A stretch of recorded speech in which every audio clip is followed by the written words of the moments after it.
ndabaramukije imuhira media. Uyu ni Mme Jo kandi musubiye kubona muri ya televiziyo mukunda cyane ariyo imuhira media. Ndaramukije abakunzi bose abarundi abumva ururimi rw'ikirundi n'abakunda imuhira media mu mpingo ine y'isi: Australia, Europe, Asia, Africa, East Africa, Uburundi. Mwese ndabaramukije.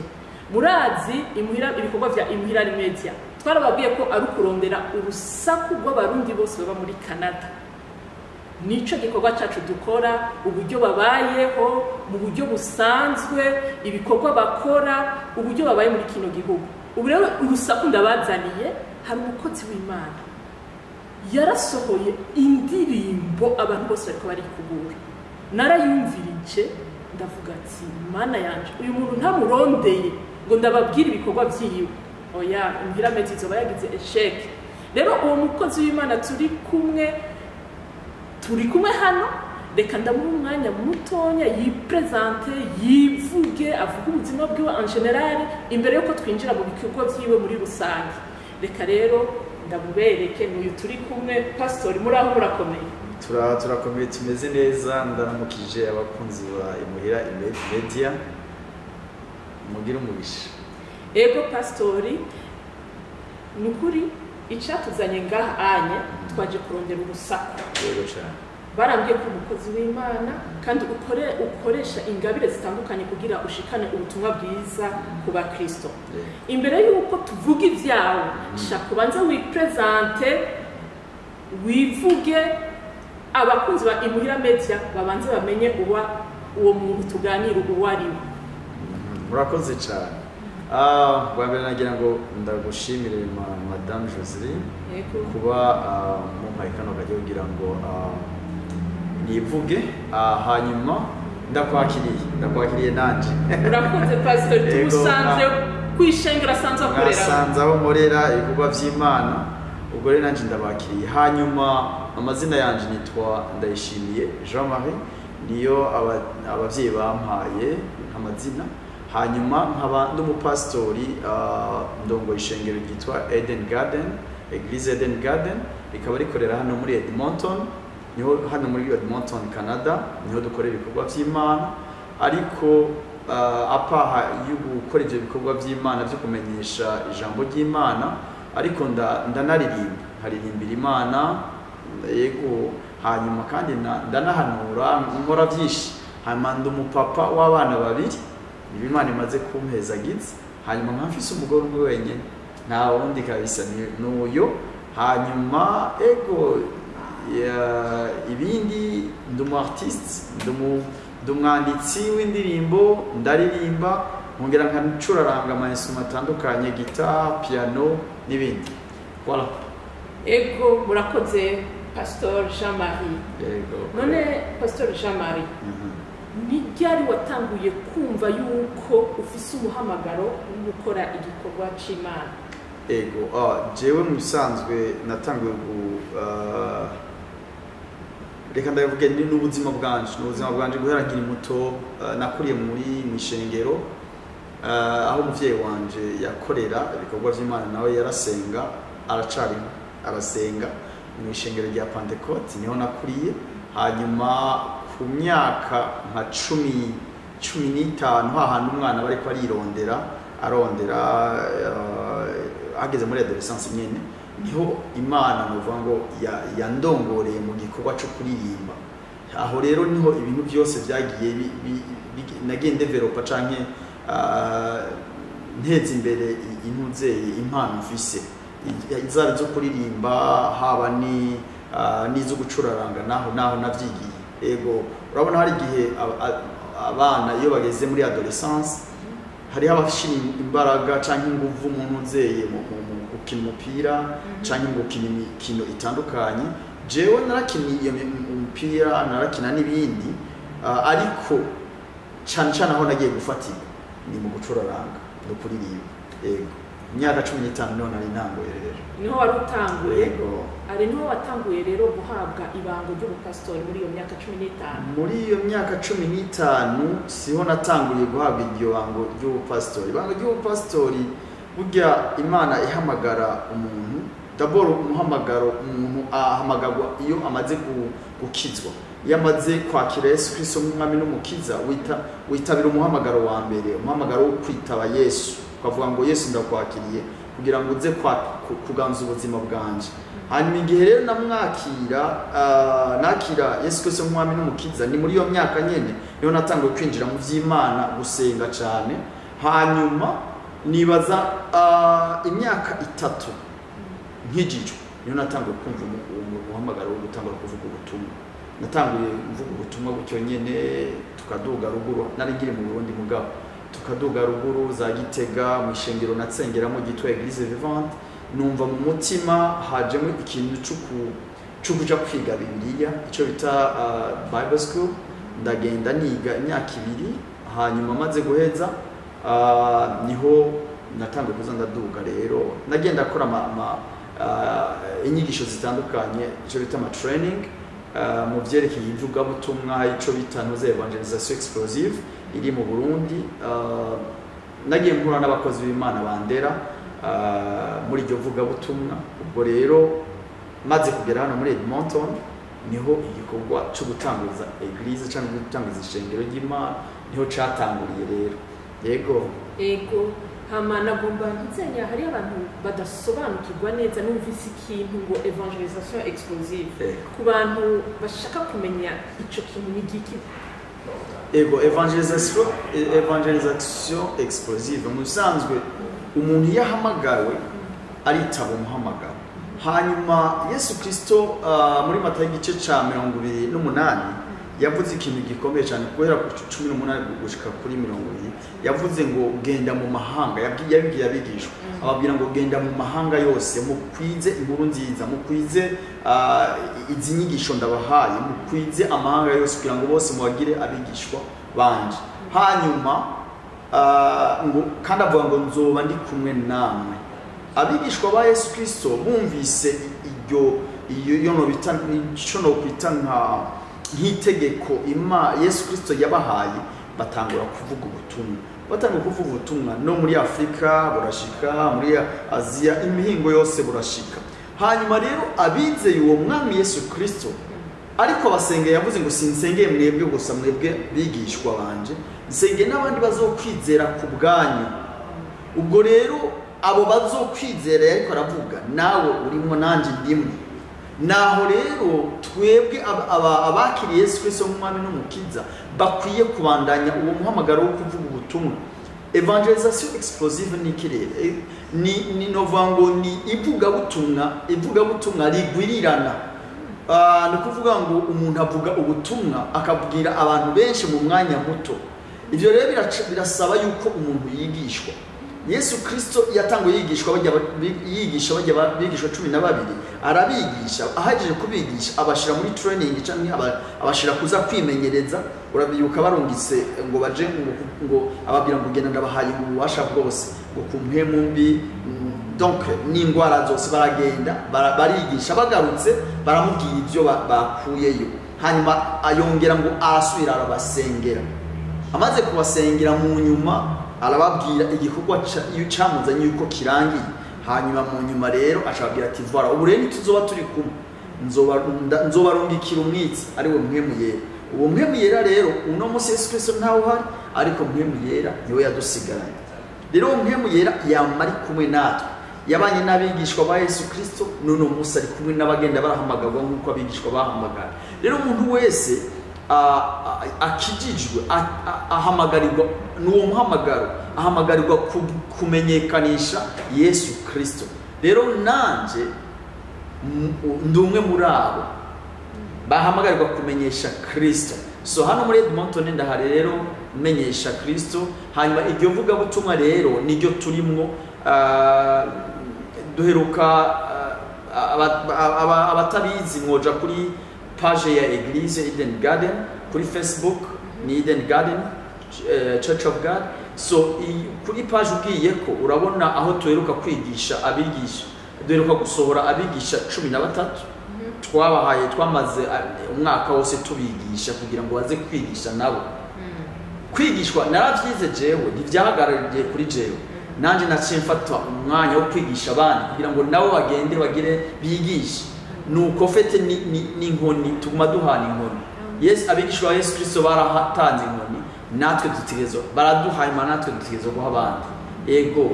none iryo bango ry'ubupastori wariherewe i Burundi cyangwa wariherewe ushitse Edmonton nari hawe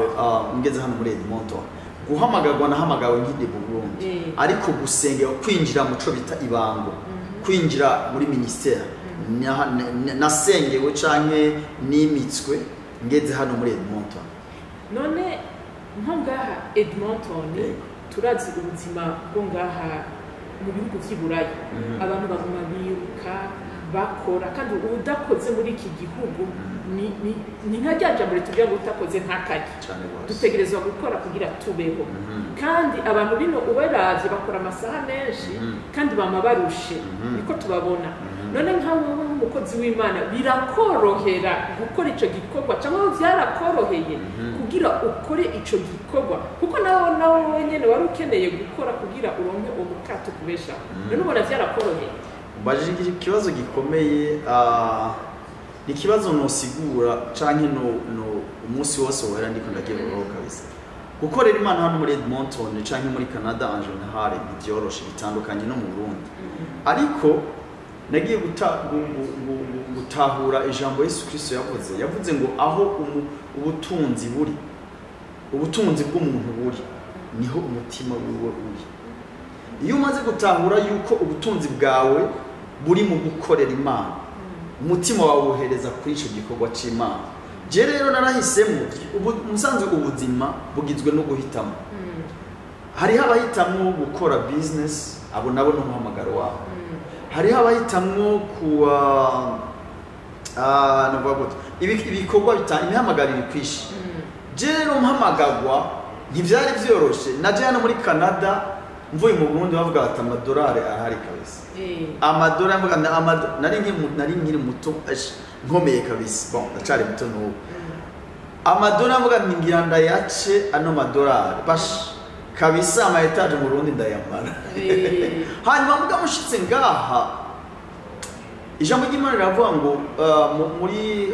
mu Baheburayo igice ca 11 kuri 42 bivuga ngo Imana ngo ntiyemeye yuko ngo abakera bizeye kera yuko bahabwa ubwiza twebwe tutarimo kuko ngo yamenye ikirushiriza kuba ciza ku bugingo bwacu rero Imana irazi ibirushiriza kuba byiza ku bugingo bwacu ku bugingo bwawe rero ngishika muri Edmonton ntabwo twaragize ntabwo nigeze menya yuko nzoza gukorera Imana hano ariko ngeze hano niho muhamagaro wamfatiye numva ngo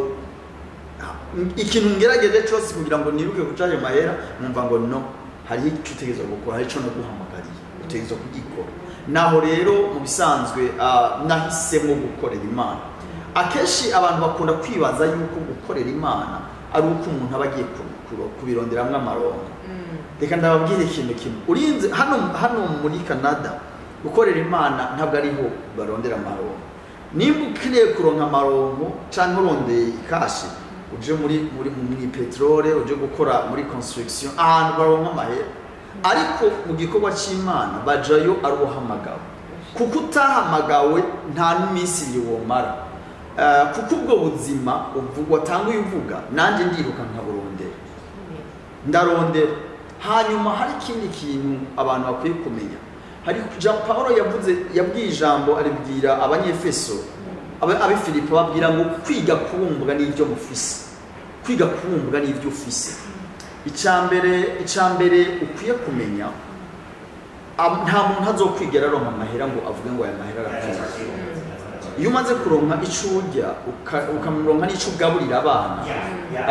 n'ico ushobora gufashisha abana bambe abandi bantu urazi turi muri Canada ushobora gufasha umuryango wasize mu Burundi muri ubwo buryo iyo umaze kuba ufise ivyo birakwiye ibindi navyo Yesu Kristo yavuze ngo murondere ubwami bwanje ngo ibisigaye azobiduha nk'inyongera ubwo rero hano muri Edmonton nkuko abandi biruka nanje ndiruka ndaja kwishirti kabisa nkarondera amahera abatabizi je ndi mu health care aid nkora mu bijanye n'amagara y'abantu nagiye ku ishuri nashitse ubundi nari nsanzwe ndumwigisha mu Burundi nize IPA abazi IPA barazi ni Institut de Pédagogie Appliquée mu Burundi ku Université Burundi niho nize imyaka 5 mugamaze kugira ngahanye nja mu yindi carrière yo kuba healthcare aid nuvuga ngo mfasha abantu bijanye no kwa muganga so rero nanje ndaja ku shift nkuko mande bajaye nubwo ndi umupasiteri ndaja ku shift nkarondera igishobora gutunga umuryango ariko en plus de cela ndanakorera n'Imana ndanakorera n'Imana kuba rero Imana yadushika namwe Edmonton bamwe muri Canada ntabwo duhagarika gukorera Imana kuko twatawe ibanga ubutunzi bwacu buri mu gukorera Imana niyo yatuzanye ngaha kugira ngo uyisubize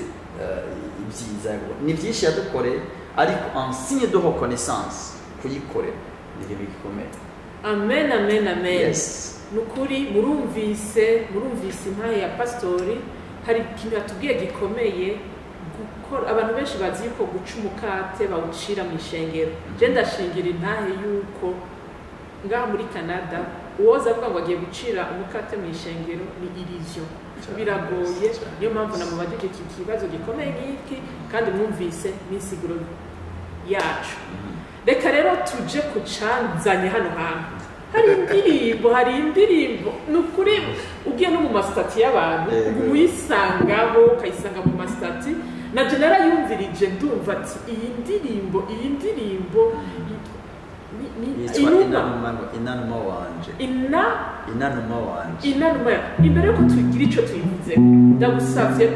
uyumvishe abakunzi ba Imuhira Media bande bayumvise amaco tugira ico tuyivuze. Yes.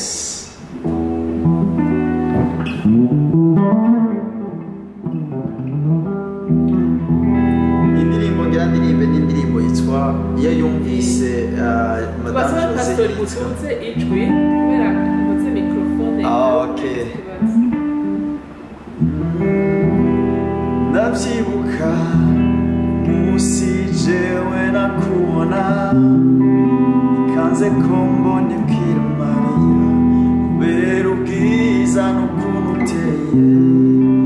umuremyi yarakwitondeye ese amajoro naraye nibaza ico nokora ngo wanje musi wambwira ngo ndabyemeye nahindutse musha inanuma wanje shuba giza rimotera neza ni nawe abana banje mwamikazi ubandutira bose ndagukunda cyane nukuri ndanyuzwe n'urukundo rwawe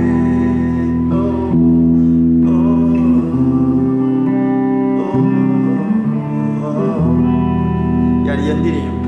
Amen, amen, amen. Amina mugabe iyo ndirimbo none ko tutumvisemo Yesu umbajije neza cyane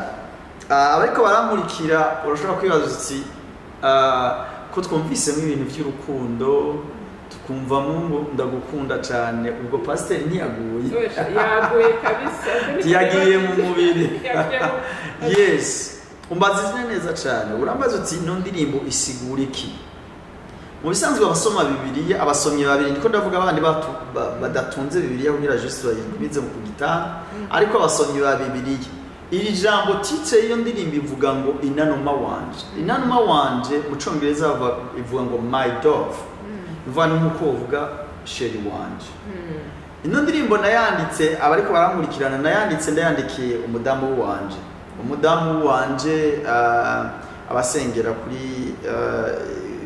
iryo shengero aramunsi tumaranye musanzwe tumaranye imyaka 10 tubana hanyuma vuba nibaza ko nayanditse mu kwezi amezi 2 aheze niho nayitwaye muri studio ndayikora hanyuma twari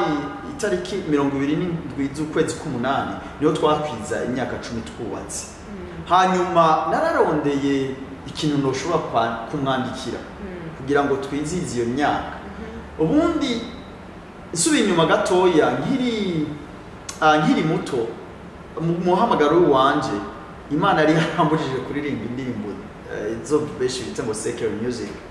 kuko narabikunda cyane hama Imana irambuza kuziririmba hanyuma mugabo nza gutahura igituma yari yarambwiye yuko nashobora kuririmbira abakobwa yari igomba kugira ngo nzoririmbire umugore we wanje hanyuma ikindi naco ino ndirimbo rero iravuga ngo inanuma wanje bisigura iki reka nisigure gatoya iri jambo narikuye muri Bibiliya ni igitabo cyitwa Indirimbo za Salomo abatabizi rino jambo ni ahantu Salomo yari kwavuga umudamu wiwe amwita ngo inanuma wanje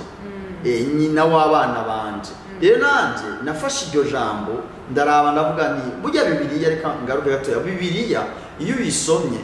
Imana ikugurura amaso yuvanye n'ico igomba kukwigishamo Imana yaranyigishije ngo kumungu pasiteri ntibisigura yuko utegerezwa kutuzuza inshingano zawe nk'umugabo w'umuntu kuko umudamu wanje ntabwo nzokwama ndamubwira Yesu gusa ariko ndaba umupasitori ariko kandi ndi umugabo umudamu wanje birakenewe yuko yumva yuko ndamukunda turi kumwe ndabyumva ndabitanga birakenewe yuko ndamubwira ko ndamukunda pana yuko nguma mu ntebe umuntu bisanzwe umuntu lettre humaine agizwe akozwe Imana yamuremye uburyo butatu hariho le corps l'âme et l'esprit so akeshi kosa abapasiteri benshi bakunda apana abapasiteri abitwa yuko bakizwa benshi bakunda kugira niri baguma mu mwuka canke dans l'esprit ariko bakibagira le corps gukunda umudamu wawe ntabwo umukundira mu mwuka sinze ko wumva uca umukundira benshi hari ngo bamukundira mu mwemu umudamu agizwe n'ama-emotion niko Imana yamuremye uri fo gutahura ingene umugabo Imana yamuremye n'ingene umudamu Imana yamuremye yabaremye uburyo bubiri butandukanye ijambo ry'Imana yatubwira ngo Adamu Imana imaze kumurema iramubumba imubumba mu ivu hanyuma ngo iravye ibikoko byose iravuga ngo uyu munsi byiza ko yibana wenyene jiba ngo reka ndamuremere imuremera Eva hana ngo imukura mu rubavu ikimubumba Eva hanyuma Adamu amaze ngo guhumuka amaso ngo arabona acatangura kuvugishwa rero avuga ngo akanakara ko mu mara yanje iri nyigufa ry'umagufa yanje aca yitwa umugore rero uburyo Adamu yaremwe n'uburyo Eva yaremwe baratandukanye umugabo reka ndakwereka umugabo wewe agizwe akozwe mu buryo ibintu byose ararezona genre akoresha reason hanyuma umudamu nawe ibimugize cyane son emotional like na ma emotion turi kumwe arakeneye kumva yuko mukunda turi kumwe non seulement ntibivuge gusa ariko kanerekana n'ibikoro turi kumwe hanyuma umugabo nawe akeneye kumwubaha niko ijambo ry'Imana rivuga turi kumwe umwubahe turi kumwe so rero ucusanga rero muri iyi christianisme abantu benshi abagabo benshi baribagirwa inshingano zabo ijambo ry'Imana mu banyefeso igice 5 Paulo ariko arandikira abanyefeso yababwiye ngo bagabo mukunda abagore banyu nk'abazi bibereye rero ngo abagabo ntibagira urukundo rero ko yabibategetse si ukuvuga yuko batagira urukundo aho yavuze ngo babakunde ni itegeko twahawe tubakunde turi kumwe dukunde abagore bacu nk'abazi bibereye hanyuma abagore nabo ngo bubahe abagabo babo nk'uko bubaha Kristo bagandukira abagabo babo nk'uko bubaha rero ibi bintu uri kurabiraba reka ngaruke kuri responsabilité y'abagabo jewe nk'umugabo ni responsabilité yanje yo kubwira umugore wanje ko ndamukunda iyi ndirimbo ntabwo nayandikiye umuntu wari we wese nayandikiye my wife nico gituma navuze ngo ndavyibuka cagihe twahura turi kumwe nariko ndamwibutsa tumaraze imyaka 10 nariko ndamubwira ngo ibuka cagihe twahura umunsi nakubona c'était en 2012 niho twamenyanye twadusanze tuzanye ariko umunsi namubwira ko ndamukunda dufashe ingingo yo kubana c'était en 2012 turi kumwe kuvuga ngo n'umunsi vuba twari dukwije imyaka 10 turi kumwe sinigeze ndavyibaga nashaka kumubwira ngo urabona Jose hari igihe abantu mumara kubana n'umuntu ugasanga uramumenyereye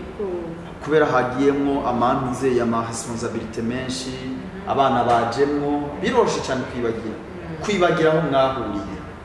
turi kumwe ugasanga rwa rukundo rwarakonje ugasanga ntukimwitayeho nka kwa kundi kwa kera rero ni byiza ko mwibutsanya kugira ngo abana ntimutwagwe n'abana ntimutwagwe na bwa buzima bwa misi yose naho hantu hofete hahora haca habera ikibazo usanga hagezeho naho no gutandukana ahubwo batandukana kubera abantu batigeze bamenya kwibuka umuntu donc kirazira kunegirija uwo mubana rwa rukundo wari umufitiye kwa kumushorera wari ufitiye kera biguma ahubwo bigume rijya reka mvuge ngo kiriya cama canke kiriya gitego gumukivomera tubikumwe nico novuga bakunzi ba Imuhira Media nukuri pastor aravuze donse ama sije menshi cyane ariko no musi ko atari sije yatuzanye hari sije pastor zo kuronderera yego ibi bikugu tandukana ko makupe birenze sinshaka kuvyishura no musi mugabo ndazi kubiza ndashaka umunsi umwe nize tuze tugire emission kuri ico kintu cyo gutandukana amakupe birenze kandi ugasanga bakiri muri Afrika byari bimeze neza mugabo bashitse muri bino bihugu hari ugutandukana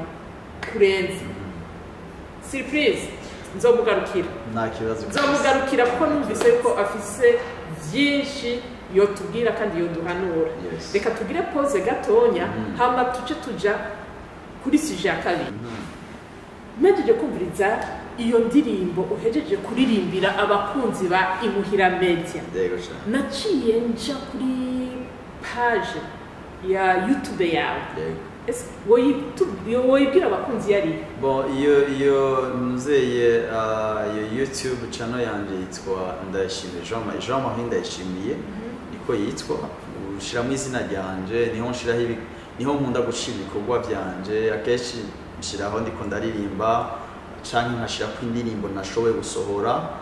canke naho ndashirako n'ibikorwa bindi ndiko ndigisha abana ama instruments mu rugo buryo none hari indi ndirimbo rero nakindari mbonayo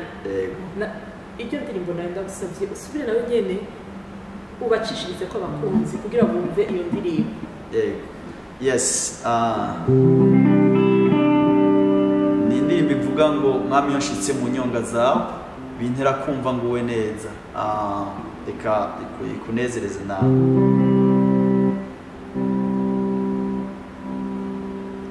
mwami yashitse mu nyonga zawe bintera kumva ngo we neza binyibutsa ko nduwe igiciro naguzwa amaraso yawe mwami yashitse mu nyonga zawe bintera kumva ngo ube neza binyibutsa ko nduwe igiciro naguzwa amaraso yawe ndashima ingene unyitayeho nitanze wese nk'ikimazi mwami nyakira hashimwe izina ry'uhoraho rishimwe n'igitangaza riramara imibabaro biraruhura wakishimwe rigukwiye riruta izahabu n'ifeza naho ritangana n'ibyiza wakoreye ubugingo bwanje ntacyo mbuza kuguhishimwe nditanze wese nk'ikimazi nzokwakira hashimwe izina ry'uhoraho rishimwe n'igitangaza riramara imibabaro riraruhura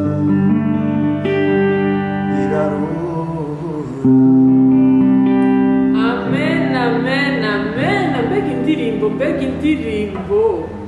mbega indirimbo pastor ukuri utubwire turashikeneye akajambo twa kuri iyi ndirimbo. Yes, iyi ndirimbo mu bisanzwe ni indirimbo yamenyekanye mu Burundi, nayanditse muri 2008 none yanditse. Hanyuma iyi ndirimbo ni indirimbo y'amateka ku buzima bw'iwanje, kuko hari igihe mu buzima usanga umuntu yihebuye utabona imbere. Hanyuma nari niga mu mwaka wa kabiri muri Universite y'u Burundi, hanyuma hahandi usanga umuntu uri ahantu nyine uri kuraca mu bihe, hari umuntu yigeze kuririmba indirimbo ivuga ngo umuntu mu bihe. So jewe ubwanje nari mu bihe by'iwanje bitameze neza, ariko ijambo ry'Imana ari mu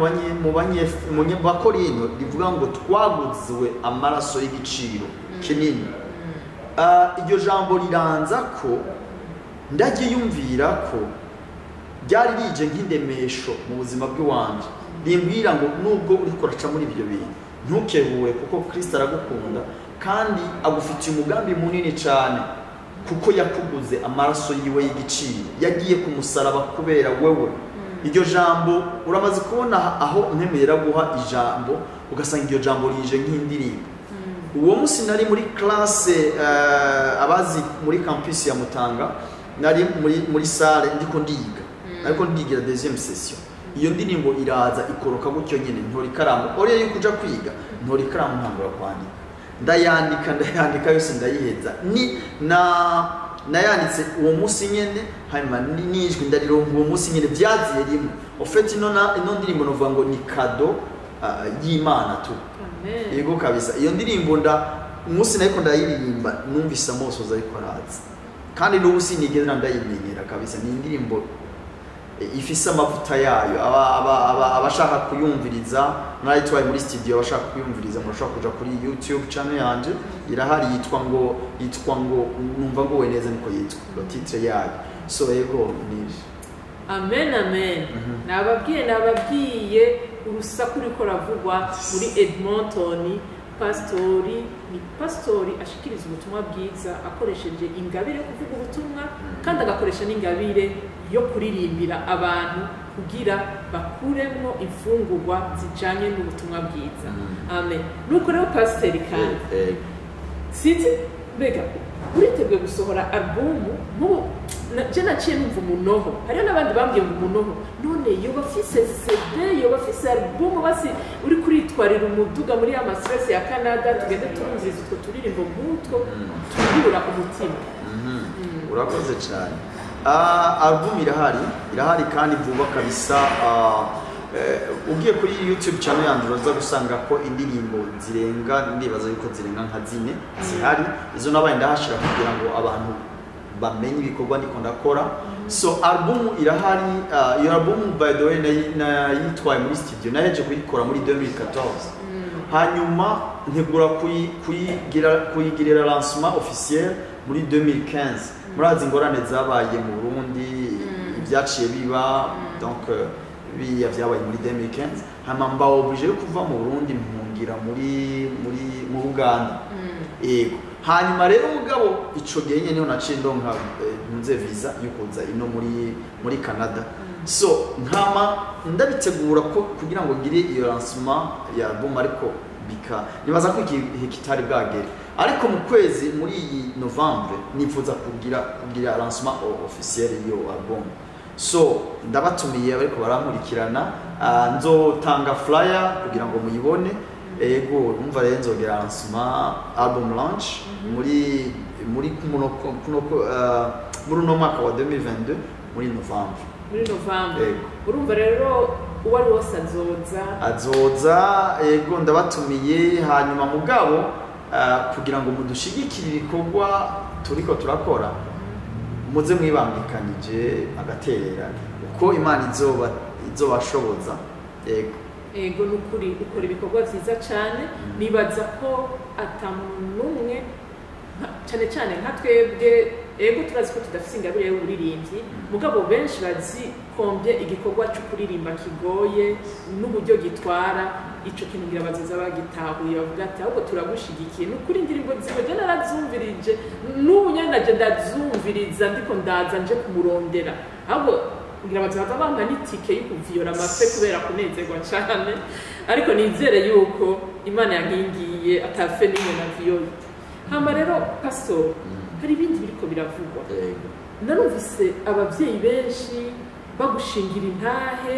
ngo abana babo ngo kuvana n'abari imyaka 4 n'abari ingahe sinzi imyaka yabo ngo basigaye bazi kuvuza amapiano ngo kubera pastor Jamari nico kintu niyo curiosity yanzanye bimeze gute yego urakoze cyane urakoze cyane ndumva kabisa yuko abantu bagira batangaza ibikorwa nkora yes jewe ndigisha guhera mu Burundi nahora nigisha music hanyuma murazi abaheruka mu Burundi kera hari ico bita école fondamentale nahora nigisha icongereza hanyuma nkongera nkigisha na music mu ishuri hanyuma ushimye bambe uretse nuko nari nsanzwe nkunda kuvuza guitar nahavuye ndevelopa ico bita ni novuga ngo ni nka approach yitwa ntuze simplified approach iyo approach rero imeze gute umusanzu umuziki uragoye gatoya iyo umuntu ariko ariga guitar iyo umuntu ariko ariga ntuzeye piano iyo ugiye mu ishuri bakwigisha ibijanye no gusoma amanote ico bita mu Congereza music stuff gusoma ivyo rero gusoma ajya amanote y'umuziki bifata umwanya munini cyane hanyuma ndanabizi kandi ndanabyigishije mu Burundi jewe uburyo nizemo ino guitar cyangwa uburyo nize piano nta muntu yanyigishije ntuze piano nije nayigishije iyi guitar uwanyigishije yaherutse anyigisha les notes de base ariko iyi guitar solo nta muntu yanyigishije nije nayigishije so nafashe ayo ma technique yatumye menya piano yatumye menya guitar bass yatumye menya guitar solo ndafata ndabyegeranya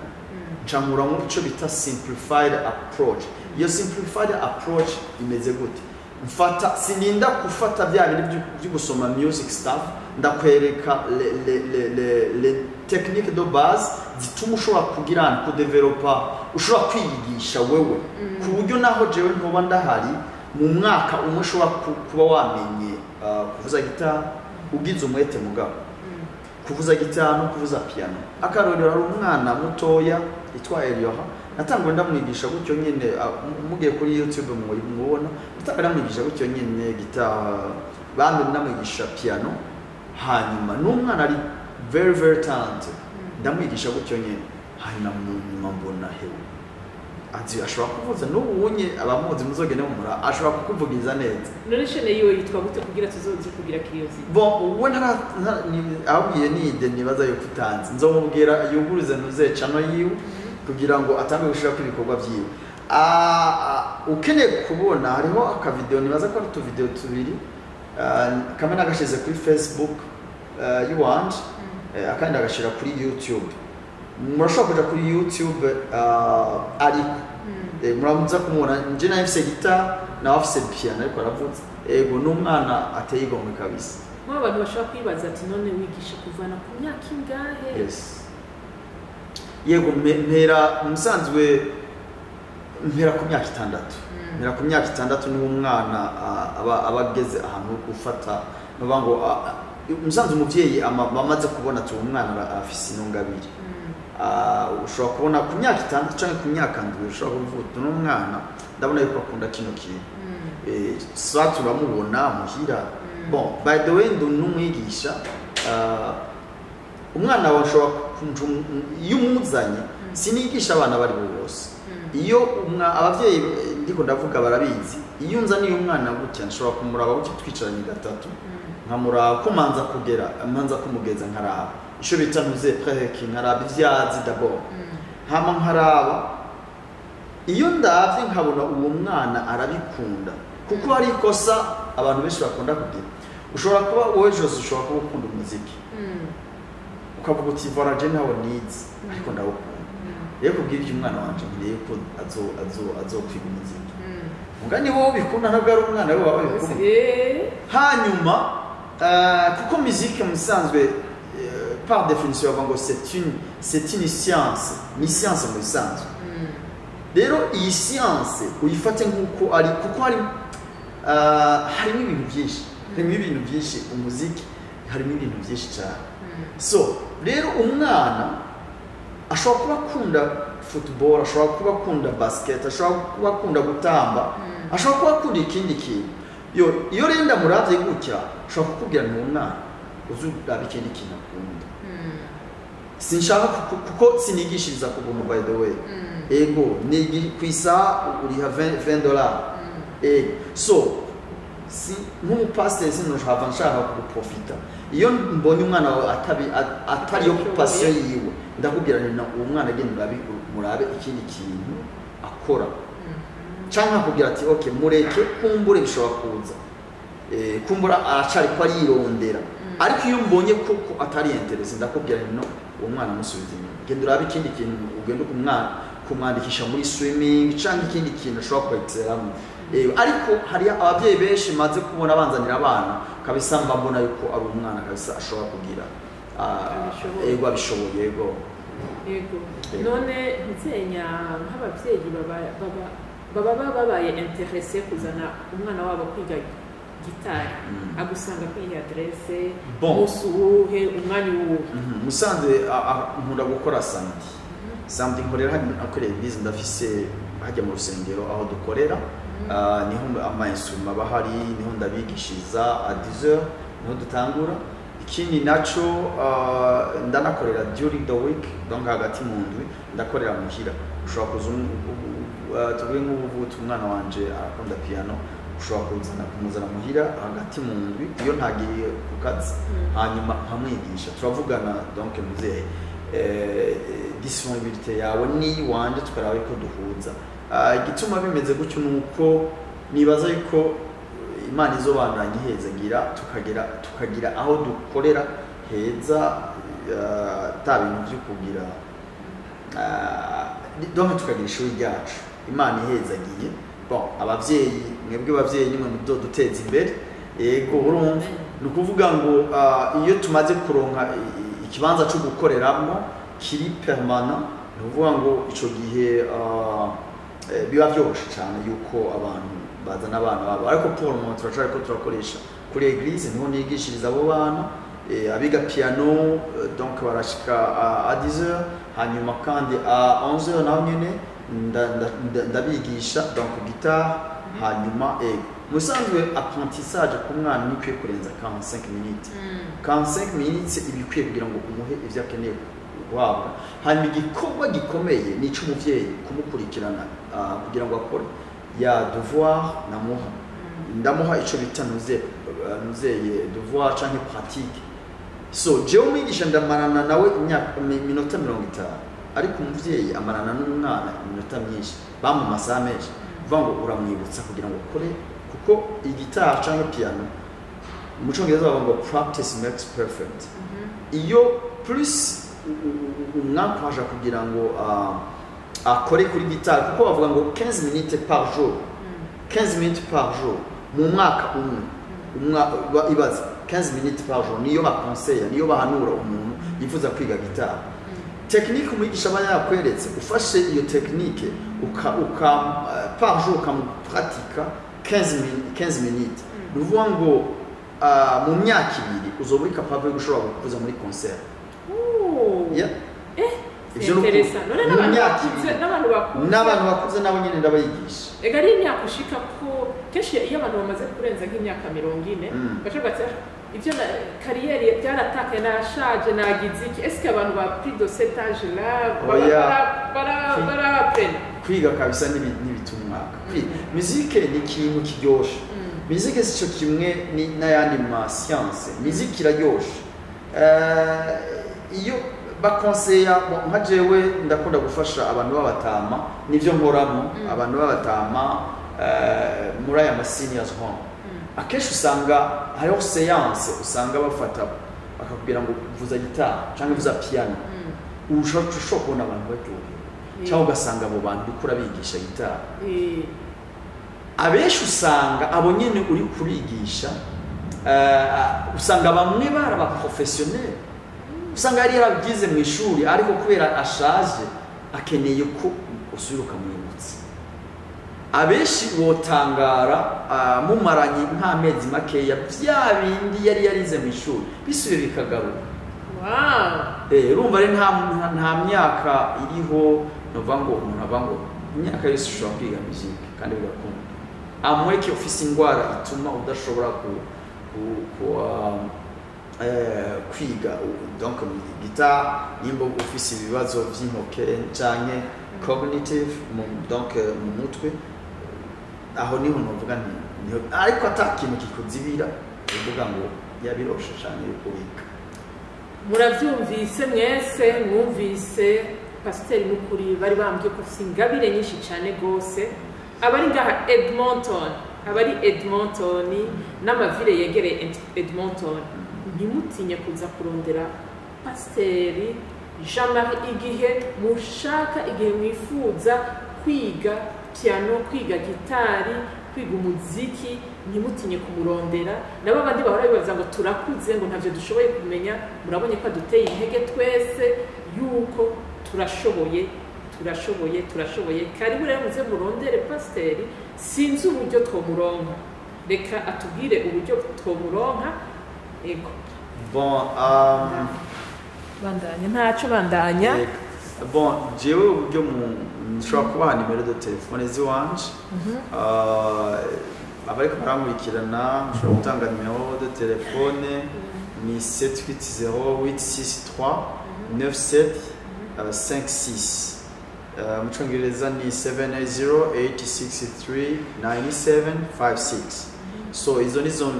nkoresha kuri WhatsApp nizo nkoresha ushaka guhamagara donc kuri telefone ngendana mayanje naho nkoresha nizo nkoresha yego nivyo kubondona hano ushobora kuja no kuri Facebook kanyandikira mugabo Facebook ndajaho gake Facebook ndajaho gake ya ushobora kunyandikira nawe nyene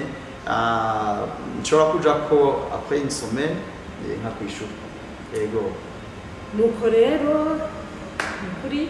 turaryohewe cyane ikiganiro cyacu twagomba kigarukiriza ngaha abari Edmonton turafise amahirwe kubona dufite pasiteri hafi yacu none abari za Montreal nabo abari za Vancouver abo nabo ari kimu ubateguriye bo bon abari za Montreal ndanozeye na Canada hose bon babe kuri Edmonton hose kuri Edmonton hose kuvyerekeye ibyo kwigisha nta online courses ndatangura ariko après gusora iyo album nifuza kugira nuzeye ico bita nuzeye tour nzozunguruka imihinga itandukanye Montreal Ottawa nivyo ntegura mugabo Imana intije amagara nifuza kuzo mu misiza next year cyangwa mu mwaka uza nifuza kuzotangura kuzunguruka Ottawa hose ndahafise abagenzi Ottawa Montreal za Calgary n'ahandi Imana izokugurira imiryango kwito so ego nifuza gukora ayo mahinze donc ayo tour canke concert kugira ngo abantu basanzwe bakurikirana ibikorwa by'iwanje n'abatarabimenya bashize kubimenya kandi bahezagirwa n'ibikorwa nkora Yesu abamugisha amen murakoze pasiteri kudusezera none nta n'akandi karirimbo ofise kugira abakunzi ba Imuhira Media bose ndazi ko baryohewe aha bavuga ati none twongera kandi reka pasiteri twongera akaririmbo kanyuma amace dusezera ikiganiro cyacu Ego reka ndabasezeza akaririmbo kavuga